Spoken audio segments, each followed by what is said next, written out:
My name is Helen Marston.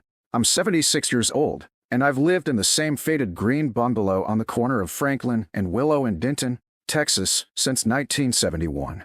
Back when my late husband George and I bought it for $23,000, thinking it would be a temporary place to raise our girls before moving up to something bigger, only we never did, because it turned out the place had a soul. And once the magnolia tree out front bloomed that first spring, George said we were staying put.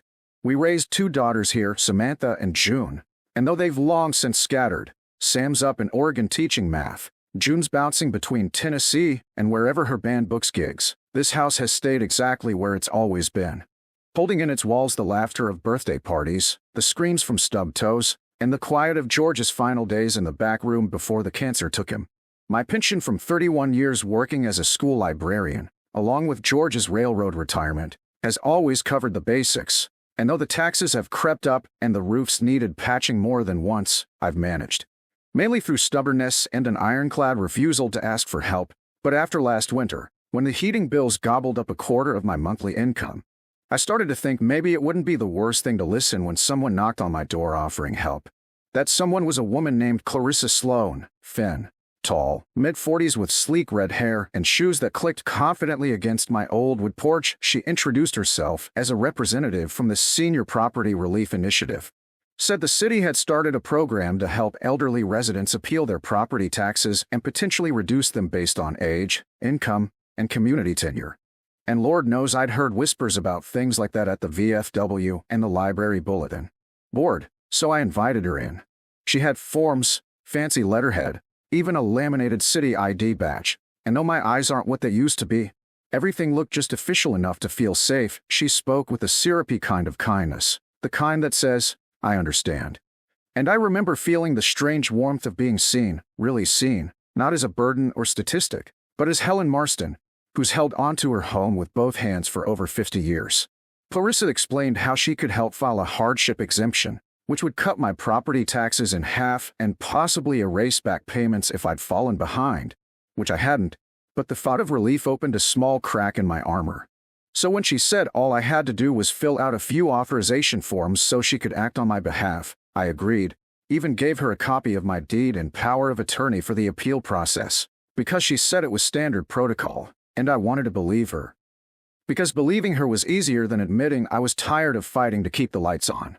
For a few weeks, it seemed like maybe something good was finally happening. Clarissa came by twice more, brought me a hot coffee, called me Miss Helen, in a way that felt like family, and said things were moving for the system, though no letters came from the city.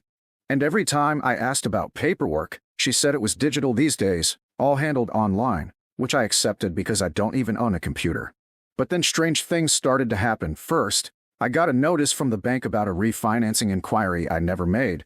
Then a week later, a yellow envelope arrived from the county clerk's office saying a transfer of ownership had been recorded on my property. When I called the number, the woman on the line said it showed my home was now listed under Sloan Community Holdings, LLC.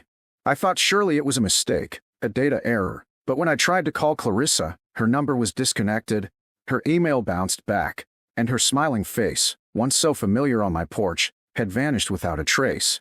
I called Samantha in Oregon, choking back shame as I explained what little I understood, and she immediately flew down, marching into the county records office with me the next morning. What we found was a horror, a quitclaim deed, notarized, showing that I had willingly gifted my home to Clarissa's company in exchange for debt forgiveness, which I never agreed to, never signed in any real way, and yet, there it was, with my signature, or something close enough to pass. A fraud investigator at the district attorney's office told us it was part of a new wave of real estate scams targeting seniors, scammers presenting themselves as city officials or relief workers, tricking older homeowners into signing over their houses under the guise of help, then flipping those houses for cash before anyone's the wiser. The officer said these kinds of cases were hard to prosecute, especially when the scammers used shell companies and forged documents that looked just real enough to slip past overworked clerks. And my stomach sank when I realized how far Clarissa had gotten before I even knew what she was doing. For a few weeks, I stopped sleeping, couldn't eat, felt like I was unraveling. This house wasn't just walls and windows, it was the last piece of George the First had left, the only place where my memories lived in their original light. But now it was technically someone else's, And the eviction notice nailed to my door was the final insult, a legal formality that said I had 30 days to vacate unless I could renegotiate occupancy terms. That's when Samantha stepped in like the daughter I raised her to be. She contacted a local reporter named Louise Train who'd covered elder abuse cases, and within a week, my story was on the evening news, complete with photos of Clarissa's fake ID, screenshots from the Facebook page she used to lure other seniors, and interviews with 2 other victims who'd also signed appeal paperwork that turned out to be quitclaim deeds. The public pressure worked better than any lawyer. The district attorney opened an investigation, Clarissa's LLC was frozen, and a county judge issued an emergency injunction halting the transfer of my deed until the fraud case could be resolved, meaning I wouldn't be evicted, at least not yet. But more than that, something bigger happened. The story went viral. Seniors from all over Texas began calling into the tip line. And suddenly, I wasn't just a victim, I was a warning, a face on the news that told other folks to double-check the paperwork, to slow down when the smiling stranger offers help, and to remember that sometimes the oldest trick in the book wears the nicest shoes. I still don't know how it'll all end, but I've got my daughter by my side, the good lawyer named Ellis who's fighting for full reversal, and a new deadbolt on my front door, and every morning I stand on my porch, look out at that old magnolia tree, and remind myself that as long as I'm still here, this house is still mine, no matter what anyone says on paper. The days after the news segment aired were a strange mix of hope and heartbreak. Strangers left notes in my mailbox thanking me for speaking up, others shared their own stories of being tricked, while a few just said they were praying I'd get to stay in my home. But behind all that, the anxiety still gnawed at me like a dog with a bone, because even though the judge put a temporary freeze on the title transfer, Clarissa, if that was even her real name, was still out there, and her LLC still technically held a claim to the house, which meant at any moment, some court clerk, some loophole, some missed deadline could yank the rug out from under me again. Samantha did everything she could, filing appeals, calling the DA's office every day, printing out every document we could scrape together. But it was Ellis, our attorney, who found the crack that opened the whole thing. He traced the notary stamp on the quitclaim deed back to a woman named Jeanette Cruz in Houston. Only she'd reported her stamp stolen 6 months before my paperwork was signed. And when Ellis showed me a side-by-side of the forged signature and my real one from the DMV, even I could see the difference. It was like someone had copied my name from an old birthday card and scribbled it like a child imitating cursive. That alone wasn't enough, but it opened a thread, and Ellis kept pulling. He dug through court records and found 6 other cases where Sloan Community Holdings had acquired properties from elderly homeowners through suspicious deeds, most of them women over 70, all living alone, all promised tax relief. One of them, a sweet widow named Bernice from Garland, had been forced into a motel when her house was bulldozed to make way for condos. Her story hit me like a gut punch, because I knew then that what happened to me wasn't a fluke, it was a pattern. Meanwhile, the DA's fraud unit built their case, and though Clarissa still hadn't been found, she'd vanished like smoke, probably under a different name in another state. The weight of evidence against her LLC was enough to bring a civil suit forward, demanding the court void all property transfers made through her shell company.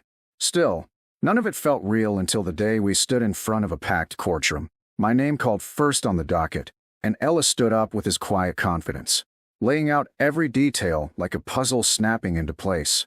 How the signature was forged, how the notary stamp was stolen, how the LLC had no employees, no offices, no actual business operations beyond acquiring homes from vulnerable seniors under false pretenses. I was asked to speak, and I did, voice shaking but clear, telling the judge about my porch, my magnolia tree, about George, about how a house isn't just a piece of land but a life soaked into wood and brick. And I'll never forget the way the judge looked at me, long and hard, before nodding slowly and saying, "This court believes you." The ruling came down 2 days later. The quitclaim deed was nullified, Clarissa's company was dissolved, and full ownership of my home was restored to me. Just like that, in a 2-page document I read 100 times that night under my kitchen light. We didn't find Clarissa, and chances are, we never will. Ellis says people like her float through the system, changing names and tactics like snakes shedding skin. But her face is out there now, broadcast and shared, and the state has opened a task force to investigate deed fraud more aggressively, something that might not have happened if I'd stayed quiet. Bernice got some restitution from the city, enough to move into a new place with her daughter, and I've become something of a local advocate, speaking at community centers, libraries, and even on the radio, warning others not to trust friendly faces with fast solutions. I still get nervous when the mail comes, still double-check every name on every envelope, but I'm sleeping better, and Samantha's been staying longer when she visits, even talking about moving back to Texas for good. And that magnolia tree? It bloomed early this year, as if it knew the house was safe again. It's funny how life shifts after you survive something like that, not just the practical things, like learning to scan every document and shred every piece of junk mail with a name on it, but the deeper things, like how you view the world and your place in it. Before Clarissa came along, I used to think being alone just came with the territory of old age, like it was the price of outliving the noise, the clutter, the people. But now I understand that being alone and being isolated aren't the same thing. And what happened to me didn't just come from one woman with a fake badge and a smooth pitch. It came from the quiet I let settle around me, the silence that made her voice seem like salvation. After the court returned my deed, I thought I'd go back to how things were, but nothing really went back, not in the old way, and maybe that's a blessing.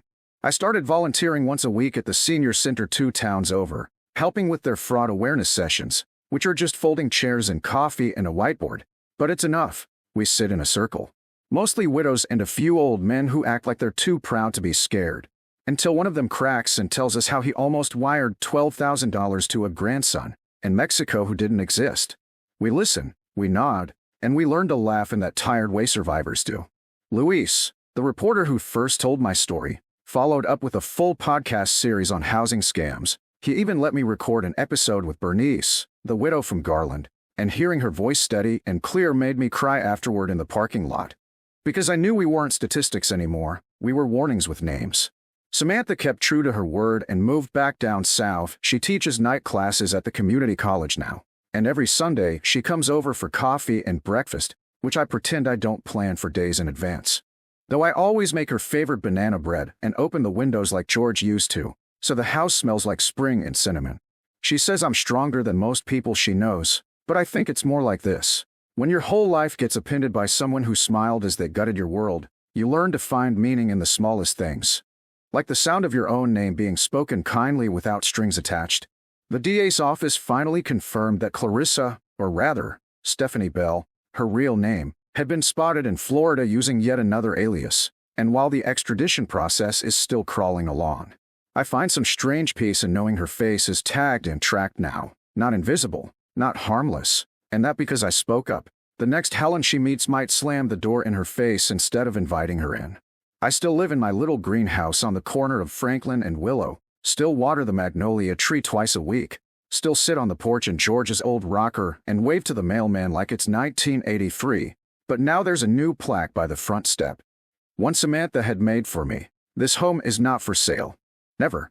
People laugh when they see it, but I don't. It's my line in the sand.